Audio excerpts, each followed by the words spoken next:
Patty, I don't know if you can hear me, but if you could come to the front.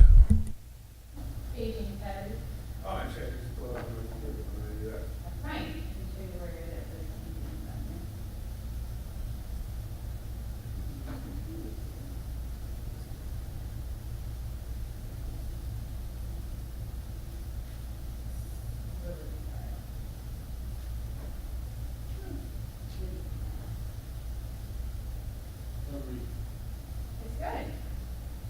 Off to a good start at least. Had a long weekend last weekend.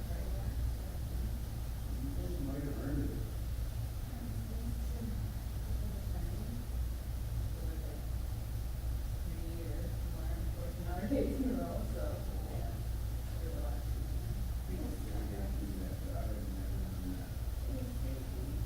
We're there in chocolate.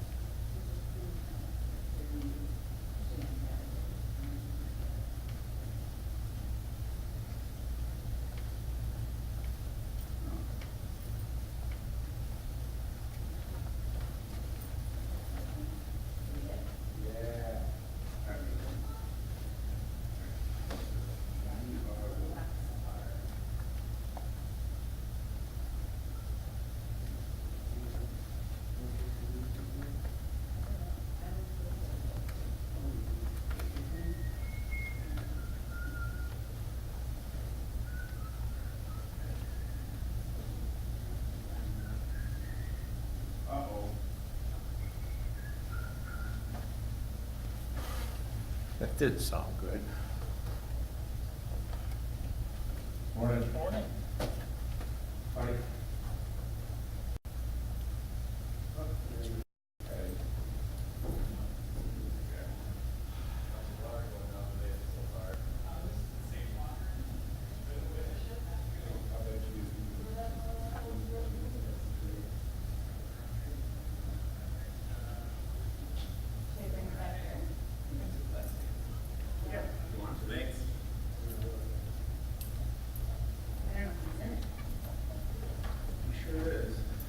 Well, there he is.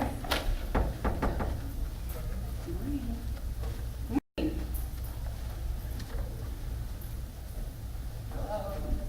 How are you? Okay.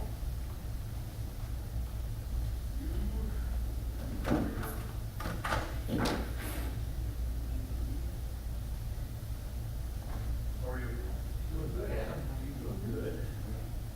How are those flowers looking like? Look good? Good. You get a bang for your buck with those sweet potatoes. Oh, sure, they could go. Mackerel. Absolutely. Isn't that far away? Or he doesn't? But you have to keep them alive, nothing. Not just go crazy, they look good. And you get sweet potatoes out of the deal then? I don't know about that. No.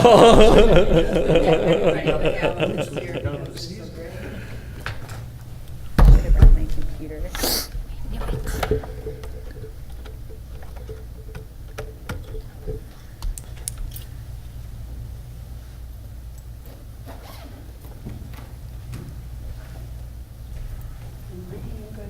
Morning. How are you? Swallow yourself. Good. Good morning. Hey, Doug. Hey, morning to you. Hey, Chris. Morning. Right here. Right here. Oh, big presentation today, Jess. Yeah. Yay. Hopefully. Having some Hopefully. computer. Oh, I'll catch you either way. and, Thank you.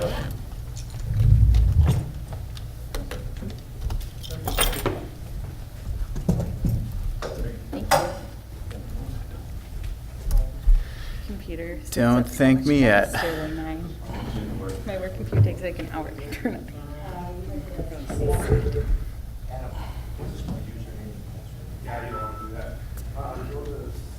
All right. Let's see.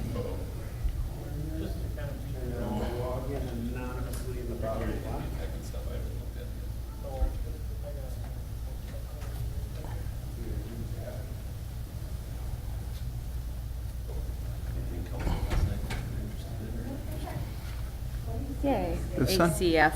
Yeah, that one. Okay. And then, yeah, This one? that one. Sometimes if the versions aren't the same, they won't pull up. Well, he couldn't even open the USB for some reason. Oh, okay. So, Let's see if it comes up. excellent. Adam, is your presentation, or your pictures before? No, we're just, I can unplug my stuff. Oh, you don't have to unplug it, I'm just. Are you? Perfect, okay. Which? That's awesome. Lots of good stuff. Yeah, that's exciting.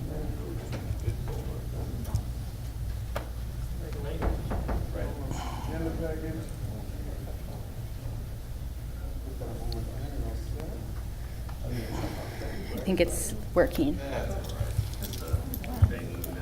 Still working. It's It's like a magic. ginormous file, so I think it's still going. Good thing we videotaped that.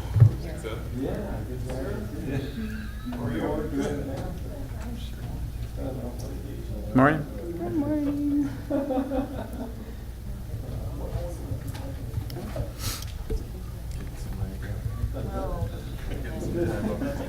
I think it should be okay. Is there video on here? Yeah, Oh, okay. but they're embedded in the, or they're like in the flash drive too. Oh, okay. So looks like it's pulling up some like recovered file. This is, are you going to actually show a video? Yeah, Okay. well, it just kind of like plays. I'm, This TIFF one, should I just like close that? you can try.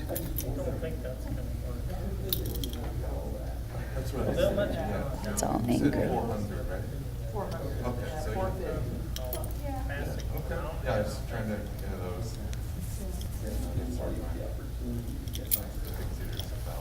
I can see it.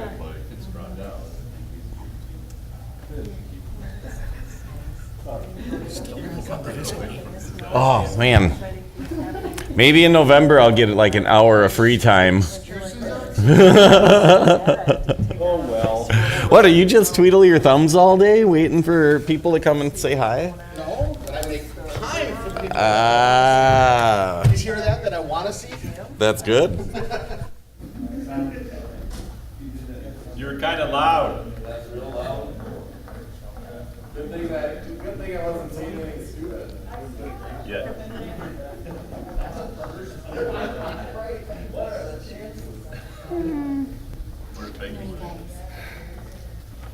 Morning.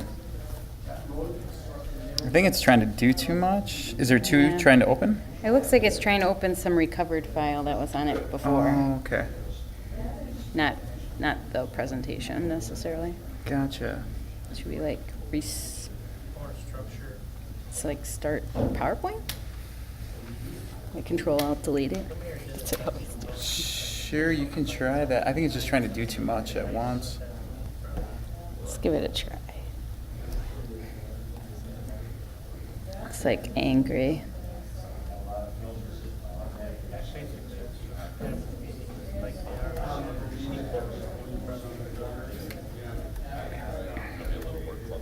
Yeah, it's like got that West Bend TIFF and debt one.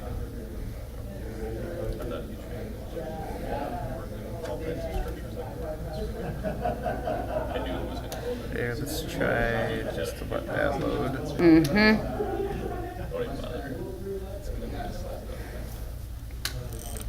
So flashy.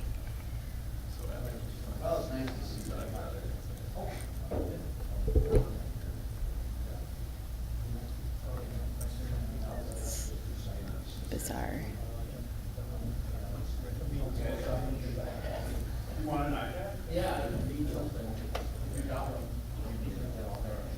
Oh my gosh, why didn't I bring my computer? I think it crashed my computer. I don't know.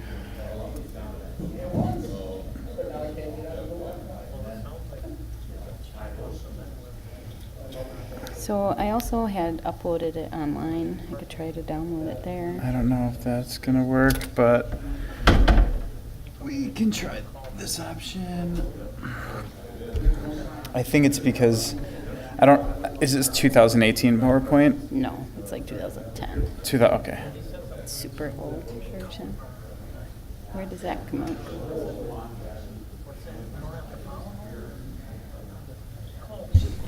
Everybody ready? Yeah, we're ready. Let's go. Oh, I forgot which one I pushed. Hold her back here for a second, guys. Yeah, when I got there, and I'm like, I could probably get through here with my truck. But the button you do hit though, when you are ready. Normal day. Because we're live. Oh.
like to call the August 7th, 2018 bid board meeting to order. We have a quorum. Welcome, everybody. We have several minutes to approve. The first one from June 5th.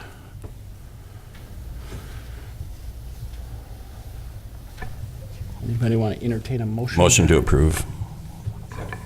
We have a motion and a second. All in favor? Aye. And July 11th. Motion to approve. Second. Have a motion and a second. All in favor? Aye. Item 1, financial report. Adam, Good morning. morning. All right, so what we have here is the revised budget, $96,248.40. Actual being $46,340.62. Total encumbrances to date, $23,968.02, with $25,939.76 available. Any questions?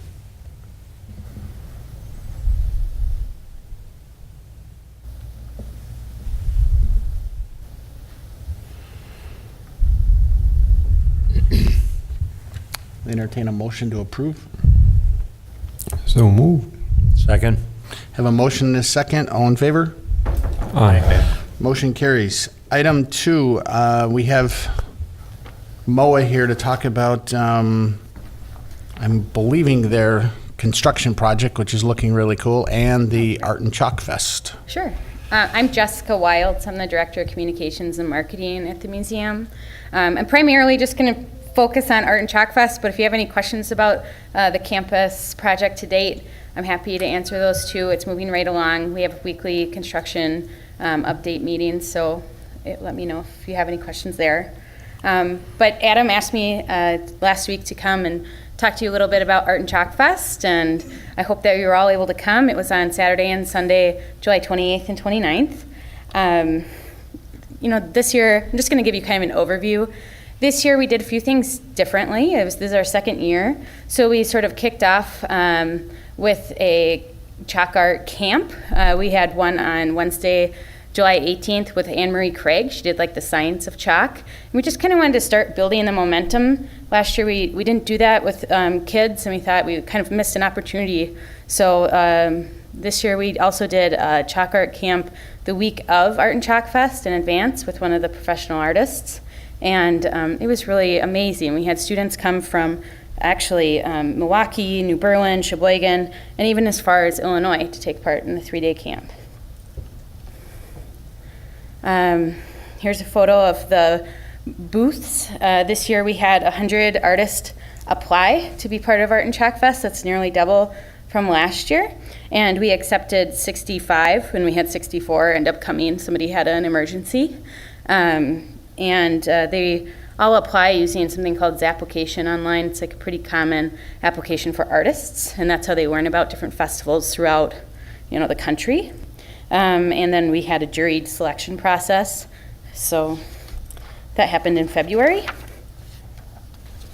And, all these photos are from just this past festival, and the artists that are pictured here, represent a variety of media. We tried to select kind of a nice mix so that we don't have like 100 jewelry artists. It's really a fine artist show where people can come and see a lot of different types of work, all really high quality. The artists came from, all over Wisconsin, but also Colorado, Illinois, Tennessee, Florida, and many of them have reported that they've stayed in a local hotel or at least nearby. So with Art and Chalk Fest, we had 17 chalk artists this year, and they're just amazing. They create these murals in just 2 days' time, even less than that. The two that are pictured here, the one on the left, was actually the People's Choice winner. So people throughout the festival, the visitors could vote for their favorite. And it's actually a husband-wife team. His wife had to leave on Sunday, but that's Craig and Jamie Rogers from Richland Center. And then the one on the right is Stacy Williams, and she actually lives in Mequon and helped us get started with this idea a couple years ago. And as you can see, especially in hers, you can get right up to it and it becomes really interactive. So the chalk artists consider this a performance piece for you to come and see them work, but then also interact with the artwork. So that was really amazing. The professional chalk artists came from Utah, Florida, Michigan, Tennessee, Minnesota, and many from Wisconsin. And something that's really common with chalk festivals throughout the nation is that the chalk artists actually stay with host families.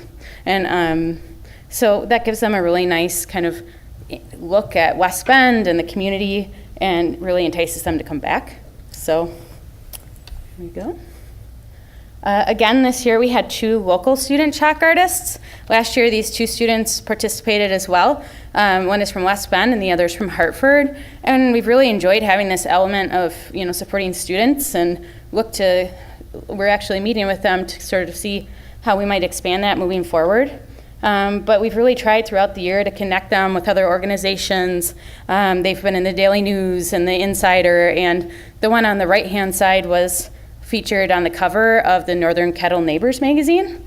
And it's just really great to give them opportunities, and they're really talented young artists. So something that's really wonderful about Art and Chalk Fest is that it's completely free. The museum is free as well. It gives people the opportunity to come in, maybe they wouldn't have otherwise. It gives them a taste of what's going on. So you can come in, you can listen to music all weekend, you can just hang out. I think that, a lot of festivals, there's a price to get in, and so I think this makes it really accessible to all. Also, there's free activities for all ages going on all the time. So this year we closed off Veterans Avenue. It was the first year we had done that. Part of the reason was because of our campus project and everything being completely tore up out on our south lawn, but also because it would allow us for more space and a lot more safety so that people aren't walking across Veterans from the farmer's market and there's cars buzzing by. And it was so fabulous having the street shut down. It was completely covered in chalk art. I mean, it was just hopping down there. So we had all of the art activities on the north end, and then we put all of the food vendors along the south. There's music and live entertainment throughout the entire weekend. I mean, the music started as early as like 9 a.m. and just kept going. We also had the West Bend Dance Tumbling Troupe come on Saturday. They participated last year as well, and it just really seemed to bring a lot of local people to come and support the students, but also others just really enjoyed it. And it's hard to see in this photo, but all of the museum windows were like full of people, and it was just really neat to see, everyone supporting them. We also had musicians, Steve Baker, Lead Bottom, The Freaks, and Frogwater. So it was a really nice mix, and you could hang out sort of behind the museum and in the stage area in Beer Garden. So we had this year, we added a few more food vendors. I had to put Adam in there and say thank you. He and his wife donated their time and served beer. It was a tough job, but they did a wonderful job, so thank you. And we're really adamant that this is not a food festival. That's not our specialty necessarily, but we wanted to have good quality food vendors. We wanted to have enough to keep people there, but we also wanted to encourage people to go downtown. And we actively told people to please go explore West Bend, explore the city, the restaurants, the bars, whatever you're looking for. So, we feel there's a need to have food and beverages at the festival, but we didn't overdo it. We just had 9. Let's see, yeah.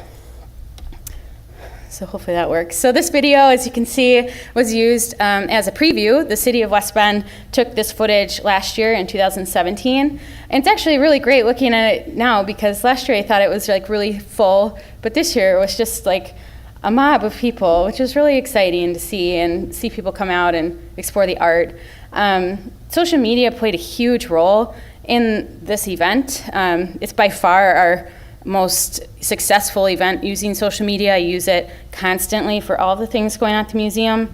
But you can see we had 25,200 RSVPs the day of Art and Chalk Fest. And leading up to the festival, I also created an Art and Chalk Fest page, because sometimes people are more interested in the festival than maybe the organization putting it on. So we thought that way, once the event is over, we won't lose those people, because on Facebook events, you often lose them after. So we'll try to retain them for years to come. So we did, starting in May, we posted a different artist every single day and highlighted them and their work. We also put them on a new microsite. So it's just really interactive. People shared it like crazy and commented, and it's actually been really fun. So if you haven't checked it out, I invite you to do so. This is just kind of a snapshot of some of the paid placements and some of the earned media that we had. Definitely our biggest win was a feature in Midwest Living that we didn't pay for. It was free. It was an editorial. They sent a scout last year to the festival just to kind of check it out, see what it was all about. And then this year in the July issue, we had a half page in Midwest Living, and that goes out to almost 1 million people. We also did some paid placements in Chicago Magazine, Isthmus, and we used a lot of the funding from the City of West Bend Tourism Commission grant to attract people from outside of the area. We really targeted people primarily within 150 miles from here, but we were really just hoping to cast a wider net. So, and then also with our spend, I did want to note that what we spent was actually worth double. I work really closely with every vendor that we place ads with, and more often than not, they're willing to provide us some sort of media sponsorship or give us some kind of discount for frequency. And it's just really great to work with them, build relationships, and try to get as much as we can for our dollars. All right, so Art and Chalk Fest would not be possible without just a crew of staff and volunteers. People from all over, actually the region really came and helped us. Every staff was on board for the whole weekend. We had the West Bend Police Department, West Bend Fire Department. You can see on the bottom right, the West Bend Police Department even took a moment to interact with the artwork, and it was really great having them there. It just kind of put us all at ease as well, because it's a really big event. We're not completely prepared in case there was some kind of emergency that police officers are better suited for. So it's great to have them. We're fortunate enough not to have any incidents that I'm aware of. But I just want to say thank you to everyone who did help. It's greatly appreciated. And then our sponsors, this year being the second year, we had even more community support come out, and we work really hard to position all of our sponsors for success too. So some of our major sponsors like Horicon Bank and Summers had like a vehicle, and they had like Summers had an actual Subaru on the lot, and then Horicon Bank had a tent out in the children's area handing out free goodies, but also making new contacts. We included the City of West Bend Tourism Commission as often as possible in all of our promotion. It's on the poster, event brochure. I brought a sample of that here if you'd like to see. We just are so grateful for all the support, and are willing to work with anyone on how they might want to get out there and maybe exchange services or something. So thank you to all of our sponsors. So getting down to the numbers a little, I'm sure you may be interested. We believe that there were 23,000 visitors to Art and Chalk Fest over the 2-day period of time. We did have 2 people counting at all times in the museum and keeping track of people coming through. And then we added about 30% of people onto that number who we don't believe went into the museum, which actually I think may have even been higher. I talked to so many people who were like, it's just so busy, like there was a line to get in the museum, like they would just like flee or, and go somewhere else, or, didn't want to wait in line, or maybe they were already members, so they'd already seen inside. So, we feel really excited about that number. Last year we had just over 10,000, and it definitely felt double the size. So that's really great.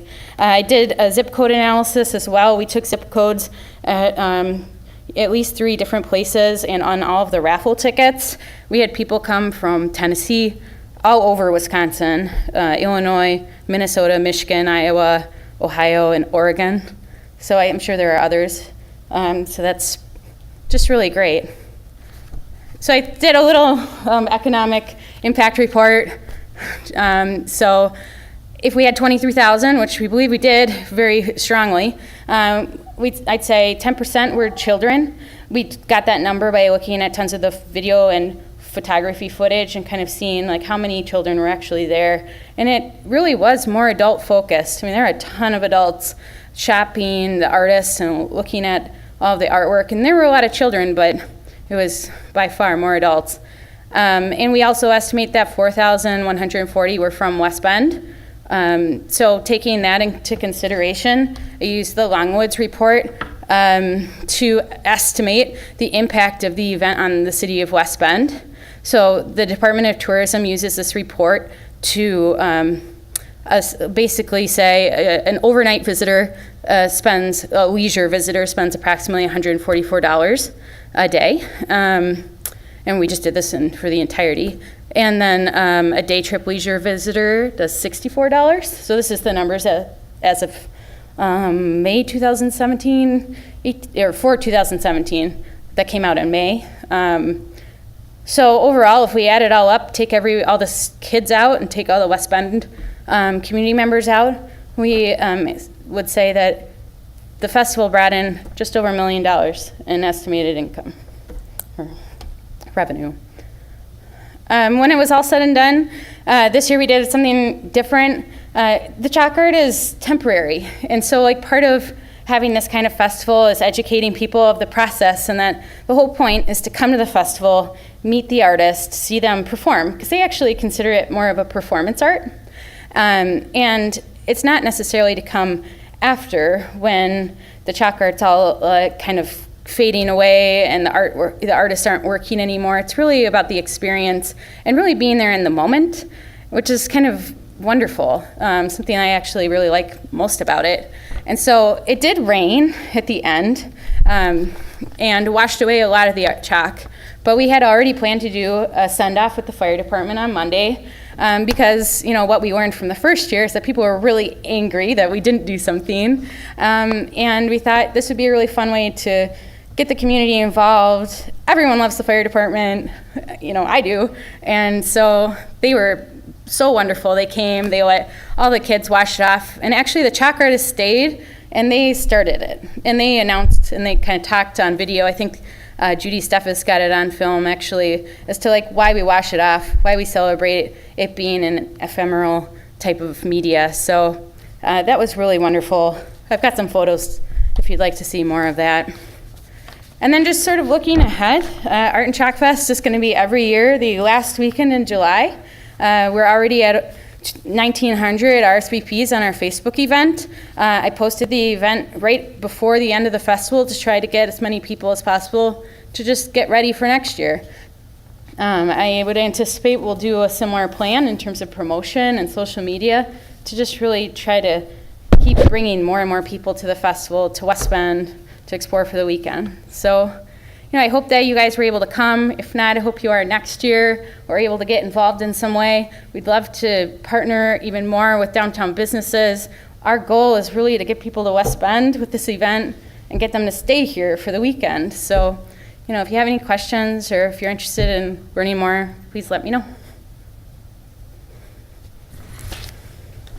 I unfortunately was out of town for the second day, and the first day I was working, but it's amazing to see the amount of people that are coming in. And we did see a lot of people coming off of, your event, walking up onto Main Street. So Oh, and I thanks did for want putting it to on. put a plug in for the Downtown West Bend Association. They were so wonderful to work with as well, with the city. They helped us in promotion, and we let them have a booth kind of right at the front to talk about their events, because even though Art and Chalk Fest one weekend, we have something going on every weekend, the farmers market and Music on Main, and there's just, that's our goal, is to get people into your business and to ours. So I'm glad to hear that you had some residual effects.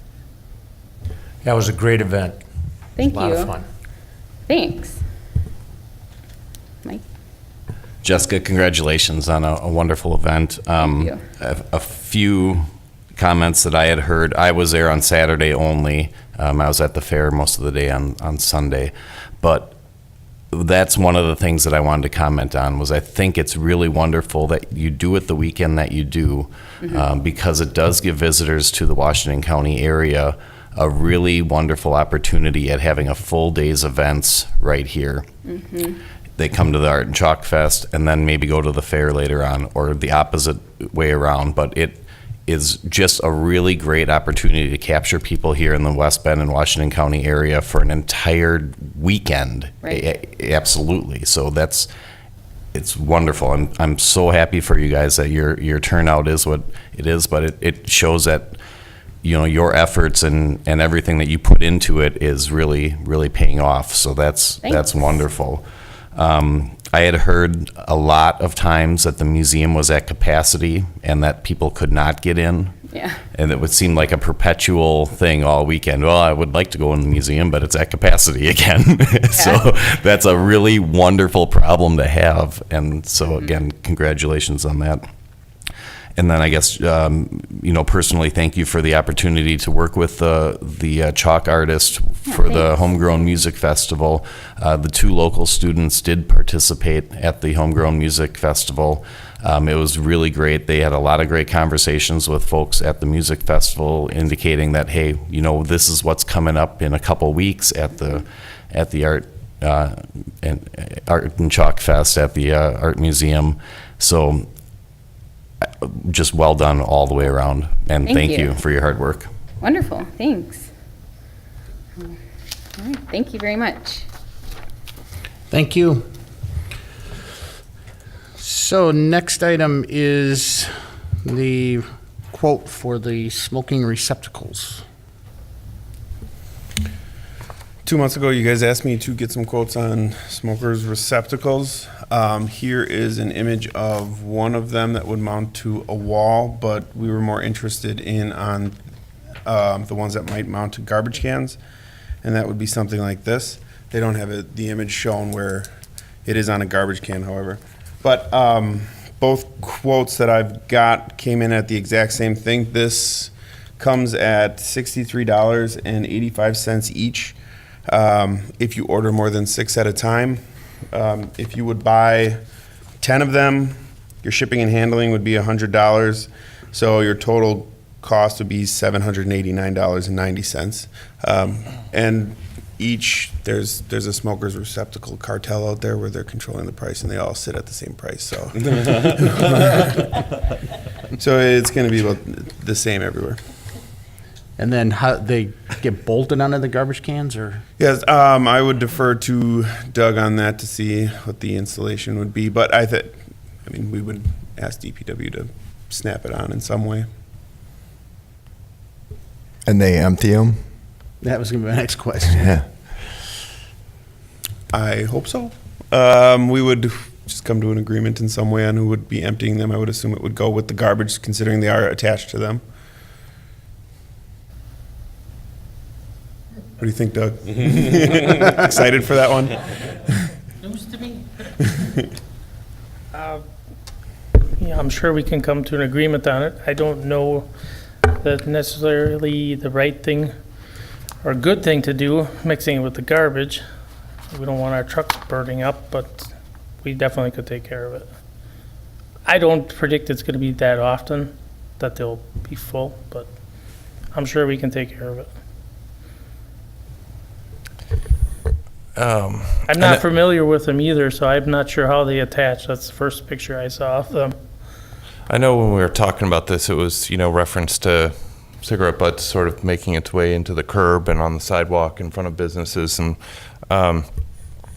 my first thought is, as a former smoker, if I were to walk up to a garbage can with a cigarette butt, I would just as soon put it out and put it in the trash. I don't know that attaching this receptacle to the trash can is going to make me any more inclined to, I guess, I don't know, I guess it's sort of a little redundant, I guess, putting a receptacle on a receptacle, I guess, opinion. I think that part of the issue is more the people that aren't going to put it into a trash can or into a receptacle in the first place. So it boils down to more of a street sweeping or maintenance issue rather than a just a thought. I would tend to agree. I don't smoke, but I would question how many people would really, I mean, I think there's a certain percentage that would, but I agree with what you're saying. It's the percentage that won't put it anywhere but flick it out the window or flick it on the ground are the ones I don't know that we'll ever be able to fix. And I think it goes along with Tony's feeling of, you know, and all of our feelings that we need to take care of the front of our own buildings and sweep and do what we need to do to maintain them. I don't know. I don't know that this is going to solve the problem of cigarette butts on the street.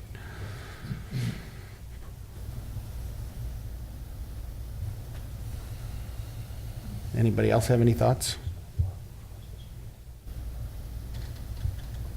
Yeah, I mean, I have one outside our business, and it gets used. We empty it once a week, but if you don't empty it once a week, it starts on fire too.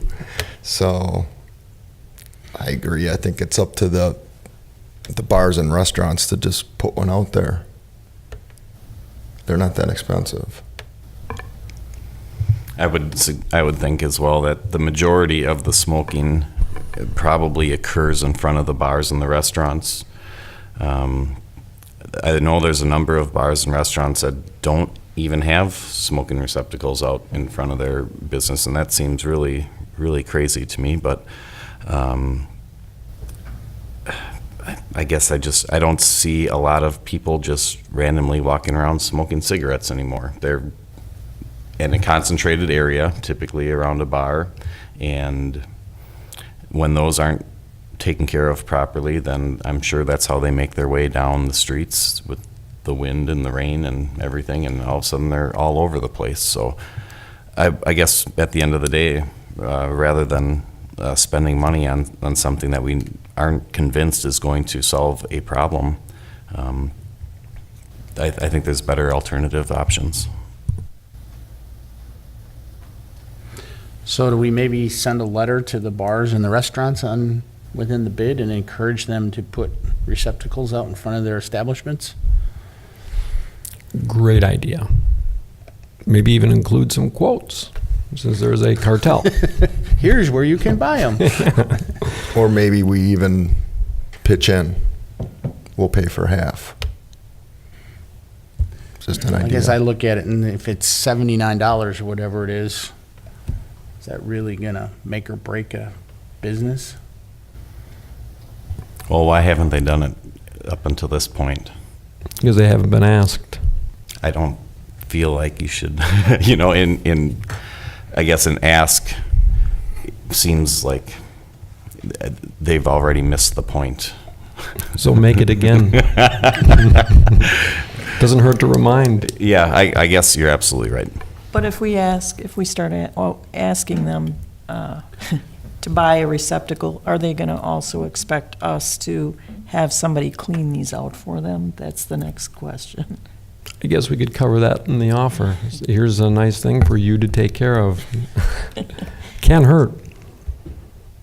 I guess my concern of saying, okay, we'll pay for half. So now what's the next thing that's going to come along for another type of business that all of a sudden they're going to say, well, you paid for half of this, so maybe you should pay for half of this for me. Open a can of worms. I'm not in favor of paying for half. I think either we say we're going to do it as a district and we do it district-wide and pay for the whole thing, or we do some kind of encouraging to the businesses and say, here, you need to do this. That's my opinion. I think it's one thing to suggest that they do it, and another thing to tell them to do it. And if we tell them to do it, then I think we should be on the hook for a portion of it. If we leave it up to them, then we leave it up to them. We can send them a letter that suggests that they do it. But I don't think a mandate without financial consideration is possible. And I guess I'm not looking at a mandate, I'm just saying, no different than me cleaning up the front of my building, and just encourage them to do it. So there's been some complaints and go from there. Peggy, we're about to reach to your mic. Yeah, no, I would agree. I don't think that we should tell anybody that they have to do something, because that generally gets the wrong effect that we want. At least personally. Sorry. If you're going to tell me I have to do something, I more than likely am going to do the opposite. So, but if we encourage them, I think it's very nice to say we're trying to make sure that the whole downtown stays clean. Is there any way you could consider putting a smoking receptacle in front of your business? I mean, I'm right next to a restaurant, so maybe that's why I'm seeing more of it, because I know there's not a receptacle outside of Crimmers, and we have like a little cubby in there, and it just seems like at the end of a week, there's 100 cigarette butts. And when I got older, wealthier clients coming in, it just looks trashy. So I guess as a restaurant owner, I mean, obviously it boils down to all businesses taking pride of ownership of the front and the backs and of their business, and so I do have somebody go out there and sweep on a daily basis, and but at the same time, I would put this, I guess, in the same category as trash or cans or whatever, be it if it's in the street, right? It's all of our problems, and for that we bought trash cans and we put them out there, and Public Works comes through and empties them. And so one idea would be just to buy 10 of these receptacles, not these specifically, because I would think something more like sort of like a mini trash can. They're around, and maybe they're strategically placed, just like all the trash cans in the recycling bins are strategically replaced. And because I think it sounds like there's specific spots that it's worse than others. So I would think a good idea would be the bid to come out and just purchase 10 of them and put them where the problem is, and then obviously it boils down to a maintenance or a cleaning of them, but that would be my thought. That would fix it, I guess. I think regardless, at the end of the day, none of these solutions are going to solve the problem of having cigarette butts on the street and in front of your business completely, 100%. So I guess that being said, I'd be more inclined to, like we say, lean on this certain specific business owners whose clientele might be more likely to be smoking right in front of their businesses. Remind them that daily cleanup and maintenance of the front and back of their buildings is important to the appearance of the downtown, and reflects on their business as well. And that's it. I don't believe that by installing these we are going to solve any problems anywhere. So Patrick, I think he's doing this. Oh, you're going online? Okay. So there's some different options if, we want to, one thing maybe we'd want to do is say, here, if you're going to do it, here's what we'd recommend, just so we maybe get some consistency and continuity. But, I have a feeling you can buy those, like the one out in front of Brazen Head. I don't know what you have, Wayne, in front of yours, but I'm assuming it's something you can buy at Menards or Home Depot. I have the sixth one in on the top, the 69.95 one. Yeah, I just got it from my vendor. Oh, okay. So I think if we maybe give them some suggestions and say, here's what we would recommend, and we would appreciate it if you do it, and let's see what happens. I think, well, And I part have of a the. feeling if you go talk to Wes, he doesn't even. I think part of the original conversation also included the idea of additional recyclable receptacles and potentially the idea of having a 3-in-1 receptacle. So I know some people are concerned about recycling, and so potentially the idea of having a recycle bin, a garbage can, and a cigarette receptacle all in one, consistently placed throughout the downtown area, I know was something that we had considered or talked about originally. So I don't know if that has any additional conversation behind it or any thoughts. Maybe that would solve or kill two birds with one stone sort of thing.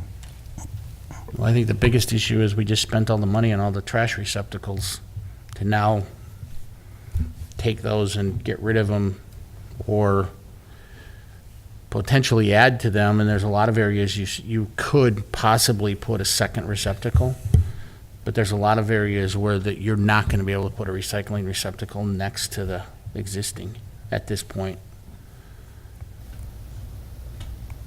So I think, and I don't know how well the test ones we did are being used. Yeah, that's what I'd like to know. Do you have any thoughts on what is being collected, recyclable wise?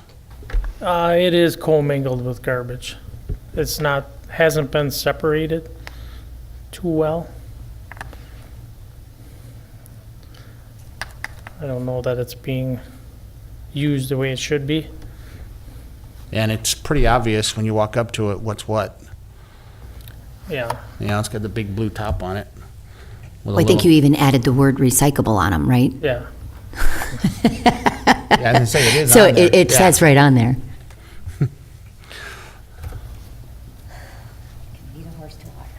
Exactly. So I don't know where we want to go with this. It's a discussion point anyway. We can't vote on an expenditure at this point because it's just listed as a quote in a discussion. So my feeling is let's start with sending a letter if everybody's in agreement of that. Me too. Okay. So Adam, let's just send a letter to the restaurants and we'll have Brian and Wayne sign it for us.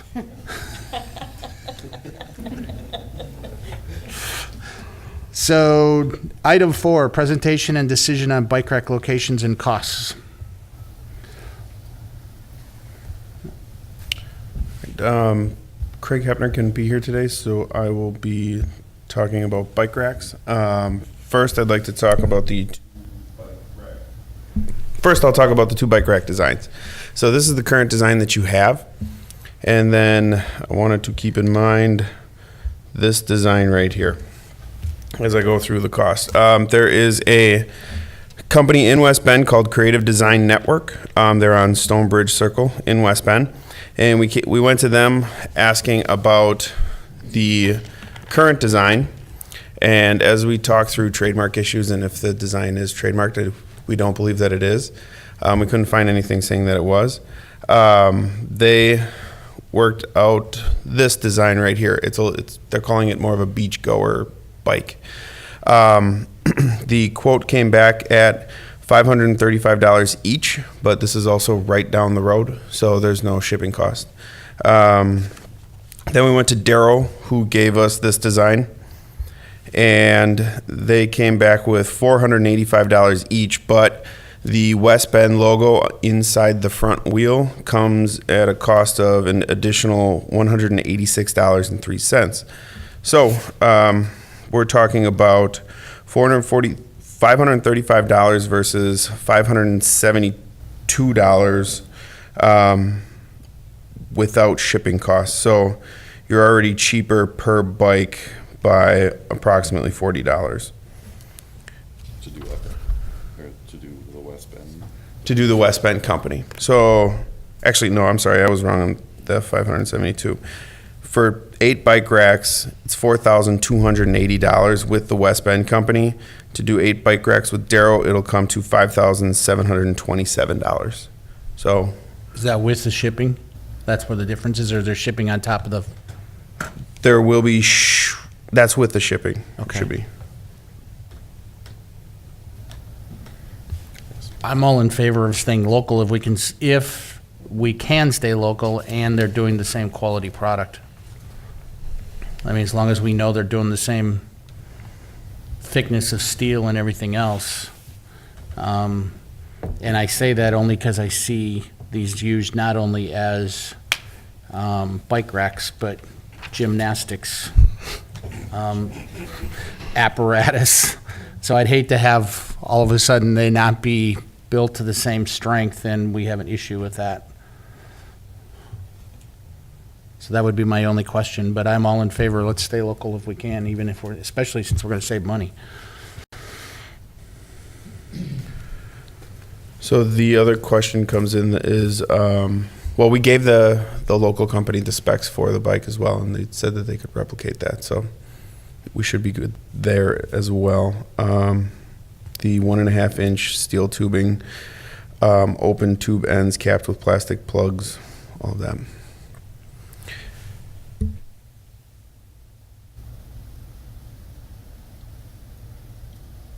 So then, location. Mr. Hepner wanted to go through the location of your bike racks. That's parking. So you will see a map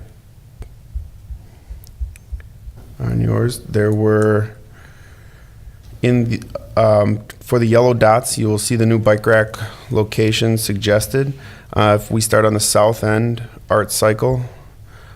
We also approached all the businesses, I should note, and say, do you feel like a bike rack would be good in this location? We approached an additional 4 that said no, that they didn't think that a bike rack would be necessary at their spot, just based off of traffic of bikes and their employees. So Art Cycle and Blondie Pop, formerly Pillars.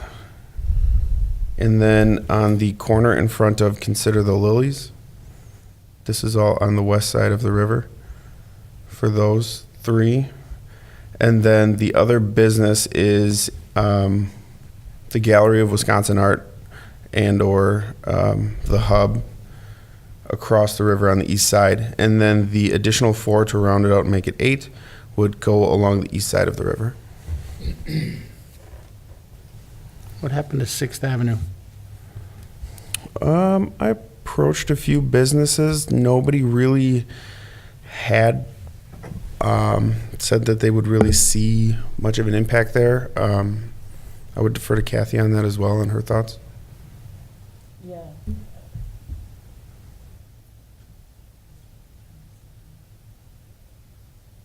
There it is. Yeah. Adam did approach me and we talked about it. It's not necessary. I don't have that kind of traffic at my business. And I know, talking to my neighbors in their shops, they didn't feel that bike traffic would be something that would be coming into their shops.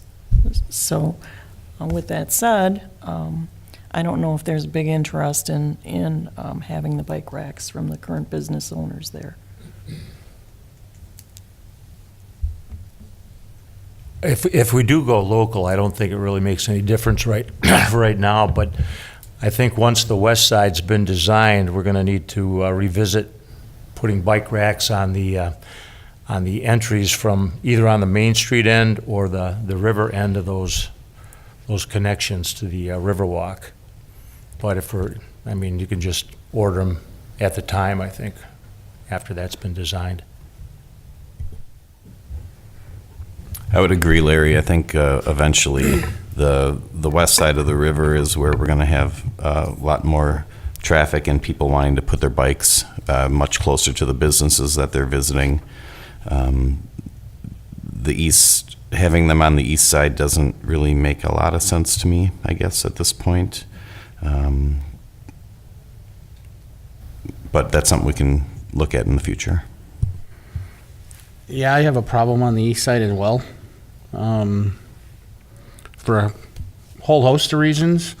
One of which is, and nothing against Mo or the people over there, but it's all nonprofit, And so from a bid perspective, we're not getting any revenue from that area.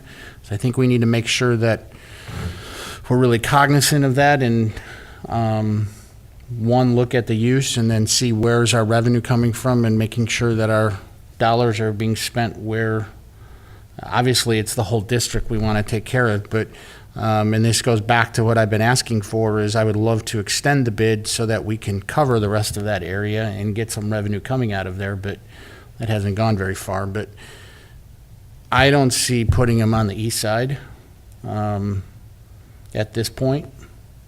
Maybe after we see what's finished over there and then see if they're really needed. But I wouldn't be in favor of doing it at this point. I don't have a problem with putting them on the east side. I just think we have to make provisions for the west side also.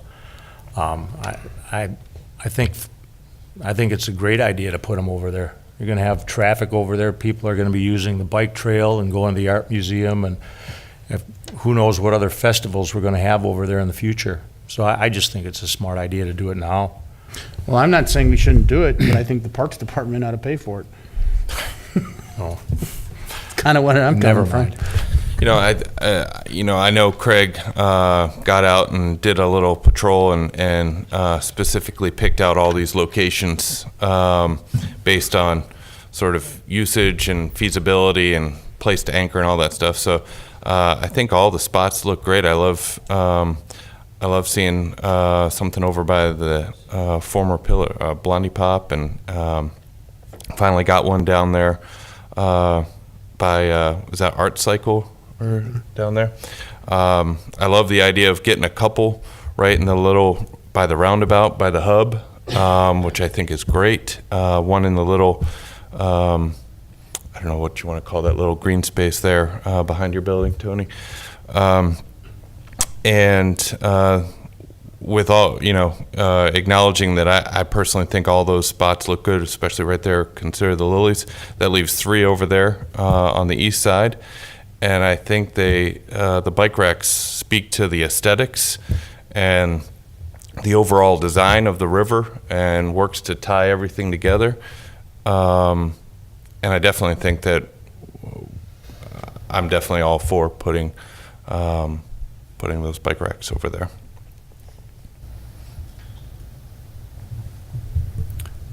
Jessica? I was going to say great job on the quote, too. Do you have bike racks ready up by the building? We just have one that's planned to go in toward the building where currently our mailboxes, so it's actually more on the east side. Can you go up to the microphone? Oh, sure. Sorry. We have one, maybe 2 bike racks planned to go where our mailbox is currently located, which is on the east side of the building toward the Eisenbahn State Trail.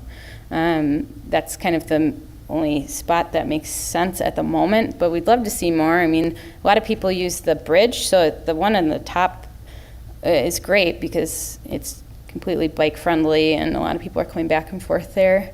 But right now it's just planned to be one. So. And it's a different style than the ones that the city has? You'll have your own racking it's like system the or galvanized, whatever? I believe it's like the galvanized steel that's like a kind of a loop. I'm not sure.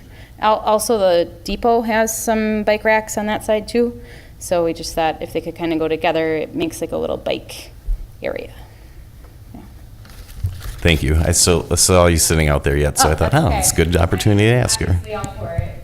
I think it's great. There is a lot of bike traffic on that side and with the Riverwalk more so. I recently bought a bike. I'll admit I haven't had one in a lot of years, but I guess I'm more curious, and I could talk to some of the bike-friendly guys about, or gals about it, but I'm not certain why, if I'm riding my bike around, why I would stop at any of these particular locations to put my bike on a rack. If I'm going to stop and admire the river, I feel like I would just sit near my bike or just kick the kickstand out. Personally, I feel like I want a bike rack if I need to lock it up and go into a business or go into the library or go into the Historical Society or the Art Museum or, you know, something like that. Sitting and admiring the river doesn't seem like an opportunity to lock my bike up on a rack. I like the one by the coffee shop because I can see that one too. But I agree. I ride my bike to work and I lock it up all day. But I don't know that I would put my bike, I'm not going to put it down by Kevin at Mountain Outfitters and walk to my work. You know, I don't know that we need all of these.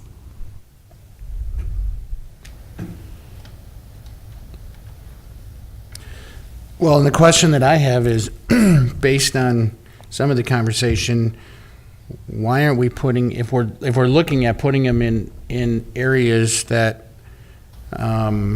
maybe would get used then to go walk, is I think there should be some in the park next to Tony's building. And there's nothing there. I think there's more of an opportunity of it being used there than there is along the river, because I agree with you, if I still did bike, which I probably should start, I would do the same thing. If I'm going to sit along the riverbank, I'm not going to walk my bike up.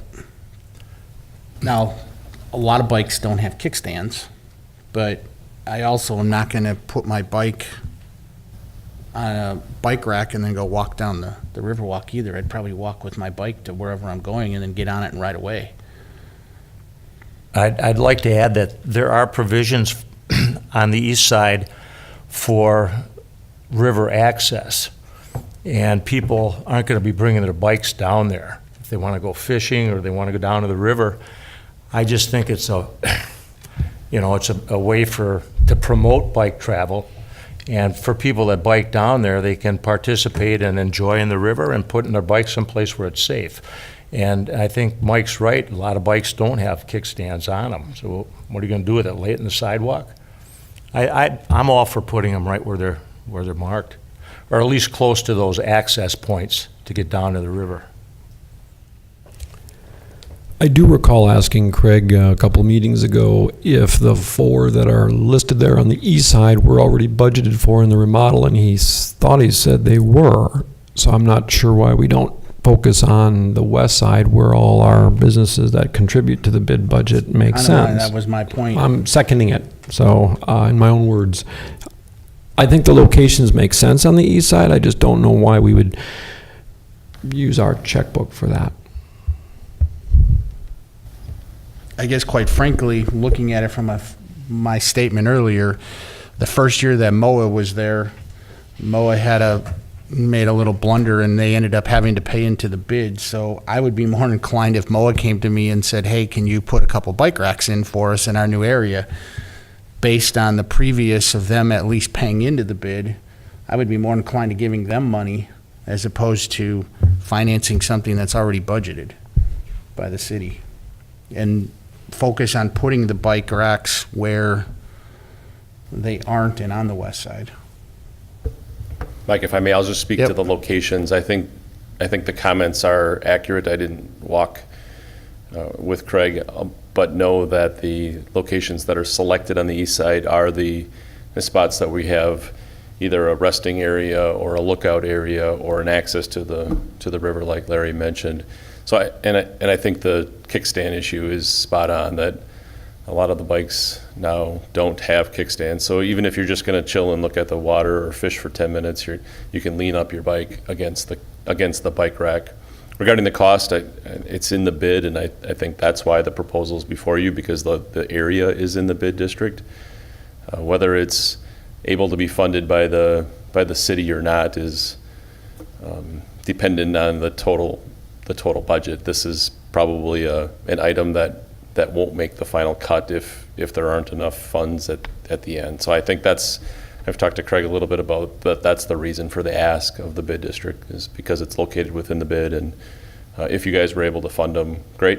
And if not, then that's a decision that the city will have to make near the close of the project. Thanks. I guess with that, my thoughts would be is let's wait and see what happens. But that's up to you. Agree. I'm only one.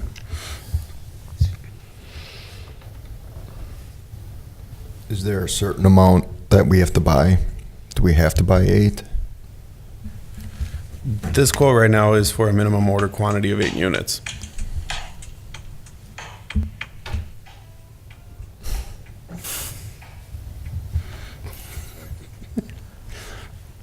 Well, and I guess that's the other question is based on like what Larry was saying is if we want to buy, if we're going to keep it local, what would it be if all of a sudden we decide we need 1 or 2? Will they honor that same price after they've done it?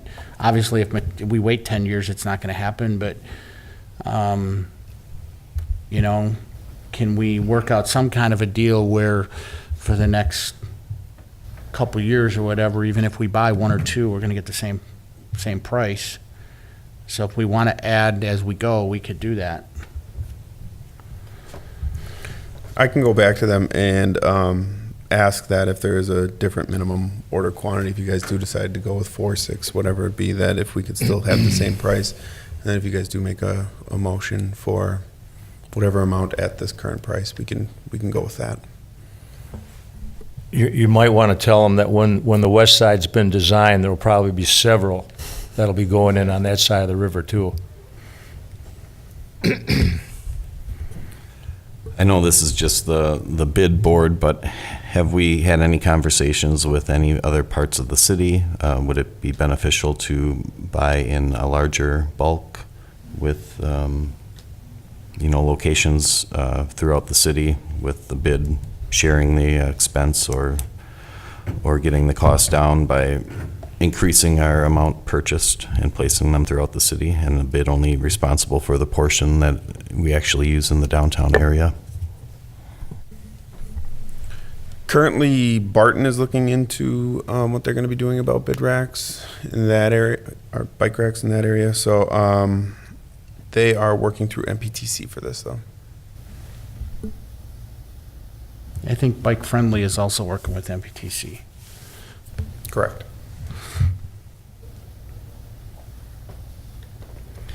And I know part of this conversation started with the idea of trying to get some bike racks up on 6th, if I'm not mistaken. And so is it the board's position to sort of just curtail the whole project, or maybe modify sort of the order and look to just add maybe 4 bike racks and in a couple, because I think a few of these locations are definitely warranted on the west side. So, but as Mike said, the original thought was to get a couple up on 6th too. But Yeah, I'm actually disappointed they didn't want them there. So For my purpose. For me, it's not necessary. I don't have that kind of traffic. So I would defer to the other business owners if they felt that they had that kind of traffic. And I didn't get to them all. There were a couple I missed, and there's one in particular in my mind right now that I'd be surprised if they didn't want one. It also is about whether or not there is space for it on 6th. Adam, did you get during your quote the time for manufacturing and when it would deliver? Yes. 4 weeks. 4 weeks in a very busy year. So you should probably consider more like 6 to 8. So we're talking by fall then to have them in. I guess if we see how the east side development develops, is this an urgency? I'm not feeling any excitement. I'm not feeling any consensus. It just doesn't feel like we should be making a decision today. Well, I guess with the 8 weeks, it kind of goes back to when we originally did these, is we kind of waited and then do it in January, get them ordered, get them in, or do it in December, whatever, on this budget, and then get them ordered, get them in. We'll know at that point what's going on the east side with the city. Then they're here, and then we can get Doug and his crew to put them in early spring. Rather than putting them in October right away, now they're going into winter. They're not going to get used anyway. It may make sense just to stall this until the November, December meeting. And then we have the big picture. It gives us a little more time to talk to the couple people left on 6th. And then have it be a spring project that goes in right away in spring. I know Craig's big point for this one was that he wanted it on this agenda because if you guys did vote to approve this and there is the 4 weeks August, then September, so he thinks that it could be used in fall then. So there would be still time to use it this year. If the 4 weeks does hold up, closer to 6 probably, so sometime in October. I don't see putting them in October. Real honestly. I guess I don't see an urgency to do that either. Perhaps, maybe Doug, if you're available to talk about what sort of process does this include to install these? I mean, should we be talking with the developers on the east side of the river if we are going to be installing these along that way, that they properly prep the area, or that they're at least aware that we might be tearing some things up in order to install bike racks as soon as they've just put this nice pretty touch on everything? The east side of the river would probably be the easiest with the new concrete to install, like similar to Old Settlers Park. There are a few locations on there, I believe, on the corner of 6th and South Main, that concrete would have to be installed. There was one there before that was pulled out of the brick pavers, and the other one is on Chestnut and South Main. That one would have to be dug up in the grass terrace and concrete installed because the sidewalk's not wide enough for handicap accessibility. So they're, just be aware there are some expenses to installing them too, other than just bolting them down. But the ones on the east side would probably be the easiest because it'd be brand new, fresh concrete, flat, level. But that's something that we would need to consider as well, is the orientation of the bike racks along that new path, or if we need to increase the width of the path in a certain area where there's a bike rack, or... Guessing that's already been done based on they already had them in their budget. The bike rack, so I'm assuming that's already been figured in. He's just looking if they run out of money, if the bid will cover it. Okay. Because I've been working on the east side of the river since its inception, and I don't specifically recall placing bike racks along the way. 2 meetings ago, he made it clear that was the plan. Okay. So in the interest of time, I'm going to look to somebody to make a motion of some kind, to either approve this, table it, whatever. Motion to wait and see. So we have a motion to table. We have a second to table. Second. So we have a motion and a second. All in favor of tabling it, or any other further discussion? Aye. Aye. Aye. Okay. I have a question. Let's put this on the agenda for November or December and get it moving forward. So this is for all the bike racks, not just the east side? Yes. Is that what we're voting on? Yeah. Okay, so we're not, okay. We're gonna just pushing take- it down the road, okay. We'll just, till we can get a better idea. And also Adam can find out about pricing smaller quantities as well. Item 5, parking presentation. Can you do this in 5 minutes or less? Absolutely. Your letter went out for parking. I just wanted to point out on this map, my language may have been a little confusing for some. On the east side, you'll see the 127 stalls. That's where West Bend Medical is going to be going. The configuration is going to change, but there's still going to be an easement with West Bend Medical. Similar to what we have with MOA right now, the shape of MOA is in the design of what their parking lot will look like. At the bottom of it, you'll see municipal parking by agreement. What that means just is it's that easement. So, and then also Art and Chalk Fest brought up a very interesting point. When these 52 stalls on the east side, 32 stalls next to Tenny's, that people will drive around for a very long time until they find a place to park and not know where to go. So, what I am bringing before the bid board is something, when I can find my cursor, these signs right here. If we put those downtown where the parking is, and then maybe a few of them with just the P with an arrow, you'll see them a lot where they're blue with the white P inside of them. Grabbed a couple of quotes for those. They come in roughly around $60, $54 to $60. The one with, depending on the quality of material, you'll range anywhere between 50 and 70 in that sense. Also, if you go through some of the online vendors, they will give you this U-shaped post to put it on. That actually has its own cost, approximately $30 to $40, depending on if you want the green or the steel or whatever it is. However, I believe Public Works has great news about what kind of pricing they can get.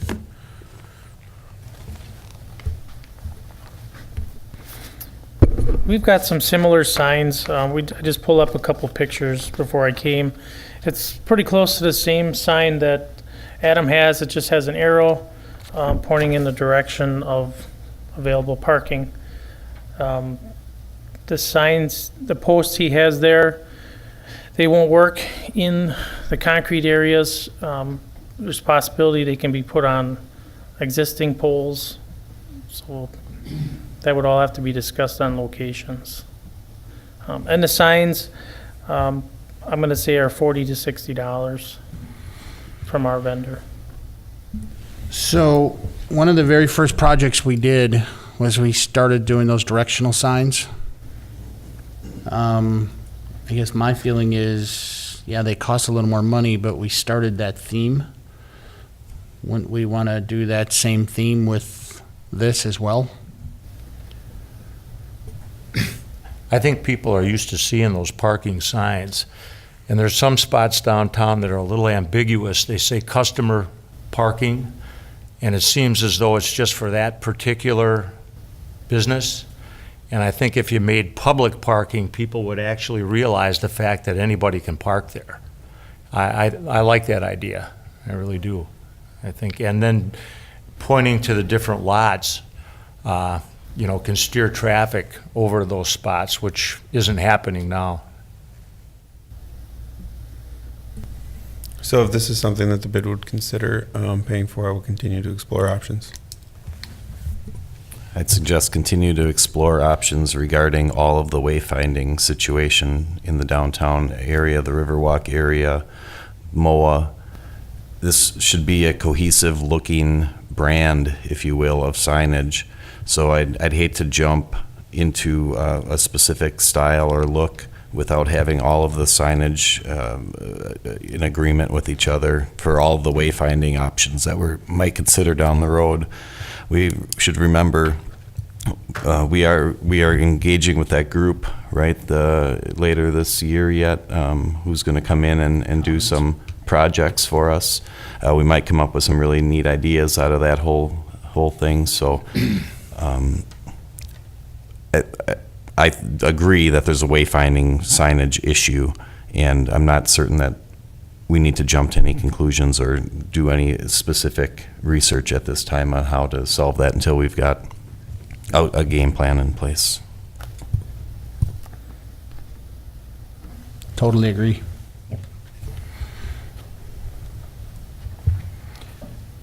Anything else, Adam? Not to push you along, but I know everybody's got to get going. Nope. Real quickly, any agenda items? The only thing I have is the Commons. So we get an update on what's going on with that in the next meeting. We should start thinking about next year's budget, so we can start talking about that as well. Those are the two things that the third thing is Tony has done a great job of getting people to clean up the weeds. I would like to discuss cleaning up the garbage cans and maybe getting them power washed. There's a lot of cobwebs and they look terrible. So those would be 3 items that I'd like to have on the agenda.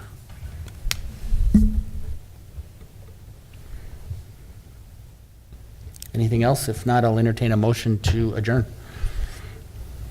Motion to adjourn. Second. Wow. I guess we got him unanimous. Thank you, everybody. Sorry it took so long.